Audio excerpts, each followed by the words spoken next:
Hello friend, আজকে আমি তোমাদের সাথে শেয়ার করব দেখো অনুষ্ঠান বাড়ির মতন চানা মশলা।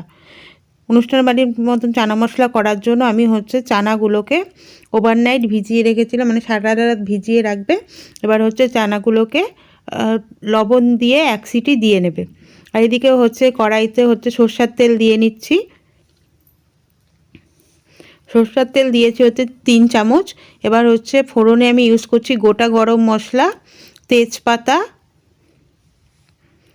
আর তার সাথে দিয়ে দেবো শুকনো লঙ্কা 2টো আর গোটা জিরে।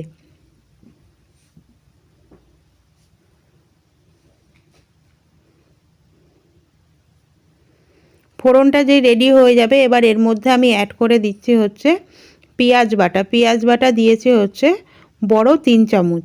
পেঁয়াজটাকে এবার হালকা গোল্ডেন, পেঁয়াজ বাটাটাকে হালকা গোল্ডেন ফ্রাই করে নেব। গোল্ডেন ফ্রাই করে এর মধ্যে অ্যাড করে দেব রসুন বাটা 1 চা চামচ, আদা বাটা দিচ্ছি 1 চা চামচ, আর তার সাথে অ্যাড করে দেব কাঁচা লঙ্কা বাটা 1 চামচ দিয়ে এটাকেও ভালো করে ভাজা ভাজা করে নেব। এবার এগুলো পেঁয়াজ রসুন এগুলো ভাজা হয়ে গেলে এর মধ্যে এবার অ্যাড করে দেব আমি বড় একটা টমেটো নিয়েছিলাম, টমেটোটার পিউরি করে নিয়েছি। সেই টমেটোটা এবার তার সাথে অ্যাড করে দেব হলুদ, কাশ্মীরি লঙ্কার গুঁড়ো, আর লবণ, আর এদিকে চানা মশলা দিয়ে এগুলোকে ভালো করে মিক্সড করে নেব। সামান্য জল দিয়ে মশলাটাকে ভালো করে কষিয়ে নেব। মশলাটা কষানো হয়ে গেলে এর মধ্যে অ্যাড করে দেব টেস্টটা ব্যালেন্স করার জন্য অল্প চিনি দিয়ে এটাকে ভালো করে মশলাটাকে একটু ভাজা ভাজা করে নেবে। মশলাটা যে পুরো ভাজা ভাজা হয়ে যাবে, মশলার উপর থেকে যখন তেল ছেড়ে যাবে, তখন এর মধ্যে অ্যাড করে দেব চানাগুলো। দেখো চানাগুলো আমার এরকম সফট হয়ে গেছে। এবার তোমরা চাইলে এই চানার সাথে কিন্তু একটা আলুও দিয়ে দিতে পারো।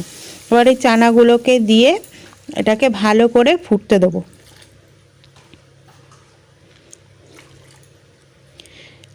যখন এটা হয়ে যাবে তখন এর উপরে দিয়ে দেব নামানোর আগে রোস্টেড কাসুরি মেথি।